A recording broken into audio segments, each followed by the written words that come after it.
साथियों नमस्कार, मैं आलोक त्रिपाठी अपने YouTube चैनल आलोक ज्ञानशाला में बहुत बहुत स्वागत करता हूं। इस चैनल पे आपको क्लास 10th और क्लास 12 का mathematics UP board NCERT book पढ़ाया जाता है, क्लास 10th का फिजिक्स भी। तो आज जो मैं आपके लिए लेके आया हूं मित्रों, वो है क्लास 12 का मैथमेटिक्स, जिसमें नया चैप्टर हम लोग पढ़ेंगे अवकल समीकरण यानी डिफरेंशियल इक्वेशन। तो देखिए डिफरेंशियल इक्वेशन क्या है। टॉपिक है अवकल समीकरण।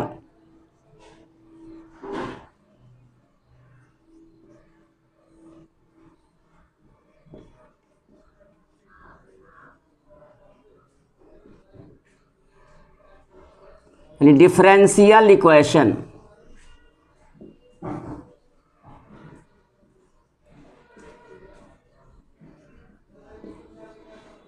डिफरेंशियल इक्वेशन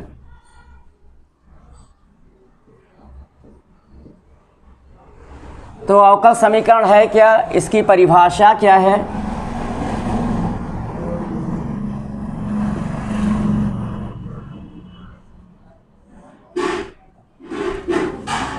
अवकल समीकरण की परिभाषा क्या है। एक स्वतंत्र चर, एक परतंत्र चर, एक स्वतंत्र चर और एक परतंत्र चर तथा एक परतंत्र चर के अवकल से युक्त समीकरण को अवकल समीकरण कहते हैं। एक स्वतंत्र चर, एक परतंत्र चर तथा एक परतंत्र चर के अवकल से युक्त समीकरण को ही अवकल समीकरण कहते हैं। स्वतंत्र चर,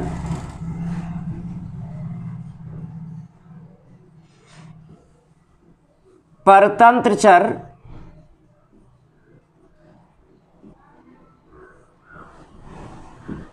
तथा परतंत्र चर के अवकल से युक्त समीकरण को तथा परतंत्र चर के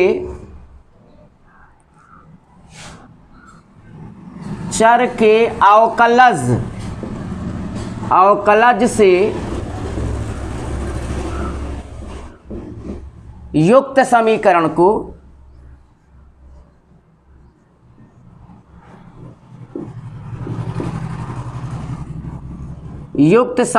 को अवकल समीकरण कहते हैं। प्यारे बच्चों, अवकल समीकरण कहते हैं।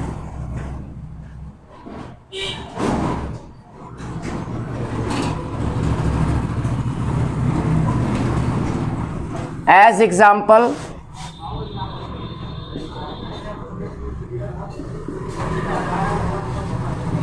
x plus y plus dy by D x is equal to 0। ये इस पूरे परिभाषा से ये यहाँ डिफाइन हो जाता है। स्वतंत्र चर, परतंत्र चर और परतंत्र चर के अवकल से युक्त समीकरण को ही अवकल समीकरण कहते हैं। लेकिन परतंत्र चर का अवकलज होना बहुत ही आवश्यक है। हो सकता है x भी ना हो, y भी ना हो, लेकिन y का अवकलज होना समीकरण में आवश्यक है, तब वो समीकरण अवकल समीकरण कहलाएगा। प्यारे बच्चों, जैसे देख लीजिए, ये भी आपका क्या है, dy by D x is equal to 0, ये भी अवकल समीकरण है। या d2y upon dx2 is equal to E की पावर x, ये भी अवकल समीकरण है। या x plus D to the power 4y upon dx to the power 4 plus 3d2y upon dx square plus 7dy by dx plus 9 is equal to 0। ये सब अवकल समीकरण के एग्जाम्पल हैं प्यारे बच्चों। तो इसका स्क्रीनशॉट लीजिए।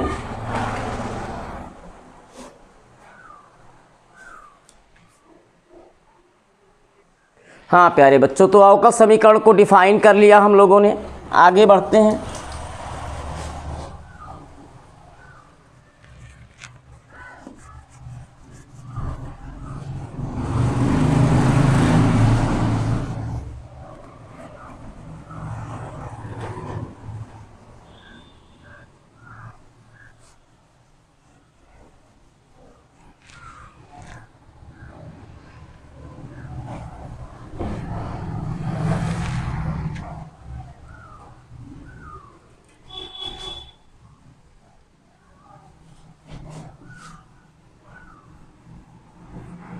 नेक्स्ट टॉपिक,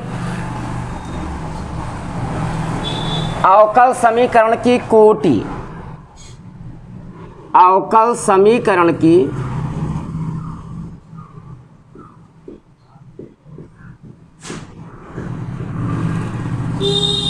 अवकल समीकरण की कोटि। कोटि, ऑर्डर ऑफ डिफरेंशियल इक्वेशन। अवकल समीकरण की कोटि क्या है? किसी अवकल समीकरण में, प्यारे बच्चों, अवकल समीकरण की कोटि क्या है? किसी अवकल समीकरण में उच्चतम अवकलज की कोटि को अवकल समीकरण की कोटि कहते हैं। किसी अवकल समीकरण में उच्चतम अवकलज यानी जो सबसे बड़ा अवकलज होगा उसकी कोटि को ही अवकल समीकरण की कोटि कहते हैं।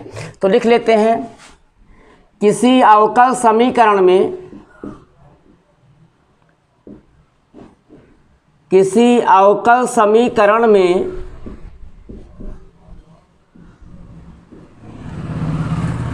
अवकल समीकरण में उच्चतम अवकलज की कोटि को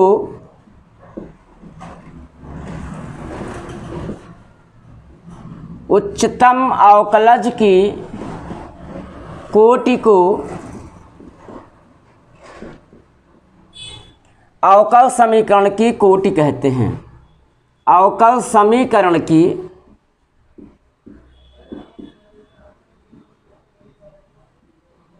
अवकल समीकरण की कोटि कहते हैं।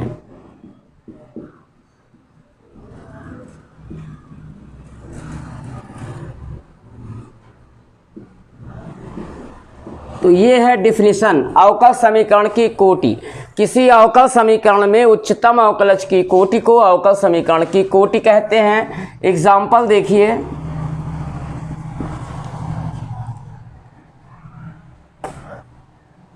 x plus D Y by D X का whole power 9 plus D two square upon D x two का whole square is equal to 0। ये अवकल समीकरण है आपके पास प्यारे बच्चों। तो इसका कोटि क्या होगा ये हमें यहाँ जानना है। तो ये डिफिनीशन क्या कह रहा है? किसी अवकल समीकरण में उच्चतम अवकलज की कोटि को अवकल समीकरण की कोटि कहते हैं। तो जो अवकल समीकरण आपको दिया हो पहले उसमें जाओ और उसमें जाने के बाद उच्चतम अवकलज को आप मार्क कर लो। तो उच्चतम अवकलज का मतलब ये देखिए, ये D Y by D X प्रथम कोटि का अवकलज है, D two Y by D x two द्वितीय कोटि का अवकलज है, और D cube Y upon D x cube, D cube Y upon D x cube ये तृतीय कोटि का अवकलज है। तो यहाँ पे देखिए, ये प्रथम कोटि का अवकलज है, ये द्वितीय कोटि का अवकलज है। तो किसी अवकल समीकरण में उच्चतम अवकलज, तो ये द्वितीय कोटि वाला अवकलज ये उच्चतम अवकलज है। तो इसकी जो कोटि होगी, तो ये किस कोटि का अवकलज है? द्वितीय कोटि का अवकलज है। तो इस यहाँ अगर हम 3 भी कर दें तो किसी अवकल समीकरण में उच्चतम अवकलज की कोटि, ये किस कोटि का? ये उच्चतम अवकलज है तो किस कोटि का है? द्वितीय कोटि का अवकलज है ये। तो कोटि क्या हो जाएगी? अवकल समीकरण की कोटि 2 हो जाएगी प्यारे बच्चों। उच्चतम अवकलज की कोटि को, अवकलज की कोटि को, घात से नहीं मतलब है, ये किस क्रम का अवकलज है ना, वही क्रम अवकल समीकरण की कोटि हो जाएगी। किसी अवकल समीकरण में उच्चतम अवकलज की कोटि को ही, जो उच्चतम अवकलज का कोटि होगा वही अवकल समीकरण का कोटि हो जाएगा।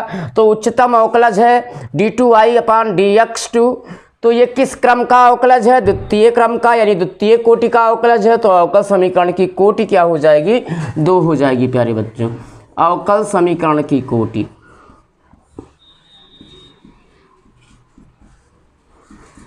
2 हो गई। अब देखिए घात, अवकल समीकरण की घात, पावर ऑफ डिफरेंशियल इक्वेशन, अवकल समीकरण की घात।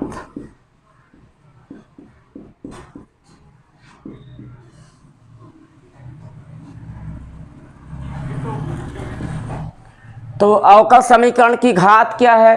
किसी अवकल समीकरण में प्यारे बच्चों, किसी अवकल समीकरण में उच्चतम अवकलज की घात को, किसी अवकल समीकरण में उच्चतम अवकलज की घात को ही अवकल समीकरण की घात कहते हैं। प्यारे बच्चों बहुत ईजी है कोटि और घात को निकालना, क्योंकि हमें अवकल समीकरण में जाना होगा तो उसके उच्चतम अवकलज को कैच कर लेना होगा, उस पर फोकस हो जाएंगे। तो उस उच्चतम उच्चतम अवकलज की जो कोटि होगी अवकल समीकरण की कोटि हो जाएगी, और जो उच्चतम अवकलज की घात होगी प्यारे बच्चों वही अवकल समीकरण की घात हो जाएगी, क्योंकि परिभाषा कहता है किसी अवकल समीकरण में उच्चतम अवकलज की घात को अवकल समीकरण की घात कहते हैं। तो यहाँ पे अवकल समीकरण की घात क्या हो जाएगी, इस वाले एग्जाम्पल में अवकल समीकरण की घात क्या होगी, जो उच्चतम अवकलज की घात होगी। तो अवकल समीकरण की घात 3 हो जाएगी प्यारे बच्चों यहाँ पे। तो देखिए अवकल समीकरण की घात का परिभाषा लिख लीजिए, किसी अवकल समीकरण में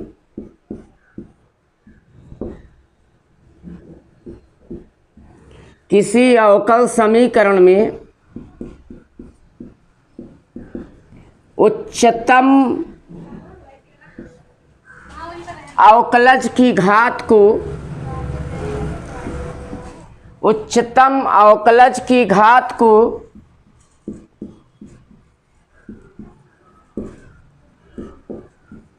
अवकल समीकरण की घात कहते हैं। अवकल समीकरण की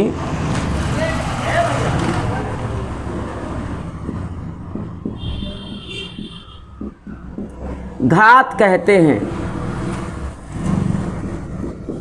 प्यारे बच्चों अब इसका एग्जाम्पल देने की ज़रूरत नहीं समझता, लेकिन एक आपको देता हूँ अवकल समीकरण, उसमें आपको थोड़ा डिफरेंट हट के जानना होगा। जैसे दो एग्जाम्पल, जैसे आपका है अवकल समीकरण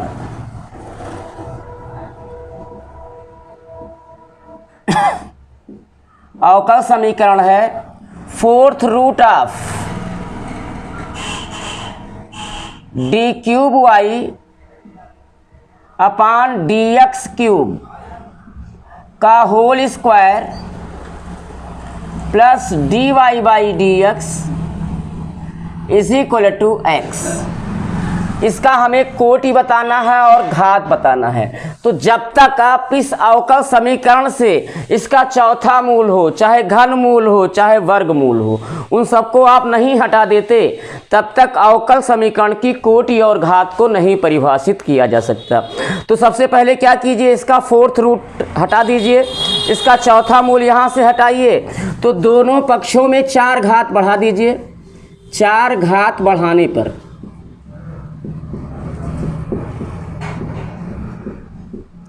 तो इसका क्या होगा, इसका तो चौथा मूल हट जाएगा, ये हो जाएगा d cube Y upon D x cube plus D Y by D x. इसका चौथा मूल हट गया, इज इक्वल टू एक्स की पावर 4।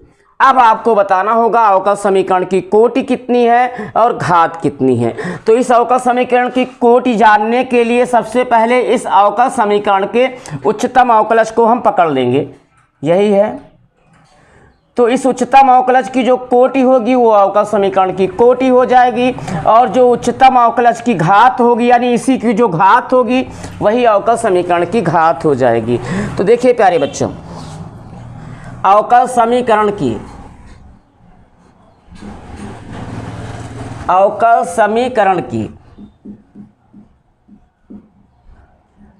कोटि तो 3 हो गया प्यारे बच्चों, और घात तो 1 है। एक जगह और आपको ध्यान देना होगा जो आपको मिल सकता है इस टाइप का, तो वो है आपका प्यारे बच्चों, वो है इस टाइप का इक्वेशन।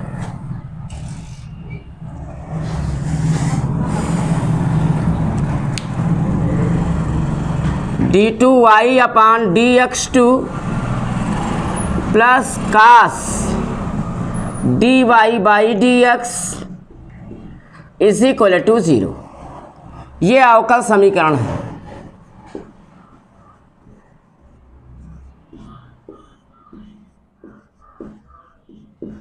और इस अवकल समीकरण की हमें कोटि और घात बताना है। तो देखिए अवकल समीकरण की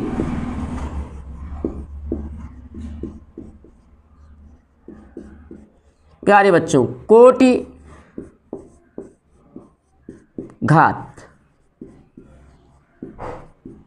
तो कोटि उच्चतम, इस अवकल समीकरण के उच्चतम अवकलज में जाइए, ये है, तो इस उच्चतम अवकलज की कोटि कितना है, 2 है, तो अवकल समीकरण की कोटि 2 हो गई। अब जब बात घात की आती है तो यहाँ जो अवकलज है dy बाई dx ये कास का कोण है, तो किसी भी अगर आपका अवकलज अगर किसी भी ट्रिग्नोमेट्रिकल फंक्शन का एंगल हो जाए, किसी भी ट्रिग्नोमेट्रिकल फंक्शन के कोण जो है आपका अवकलज हो जाए परतंत्र चर का, तो ऐसे अवकल समीकरण के घात को परिभाषित नहीं किया जा सकता प्यारे बच्चों। तो घात परिभाषित नहीं किया जा सकता, घात को परिभाषित नहीं किया जा सकता, परिभाषित नहीं किया जा सकता।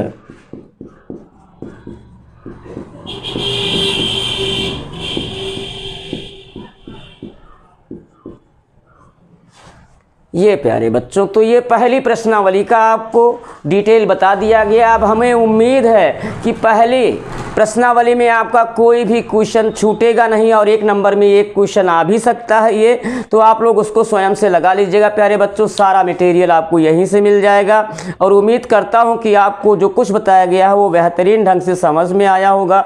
अगर आपको समझ में आया है तो वीडियो को लाइक कीजिए, सब्सक्राइब कीजिए और आगे के चैप्टर के सॉल्यूशन आपको निरंतर मिलते रहे, इसके लिए बेल आइकन को दबाना ना भूलिए मित्रों। धन्यवाद।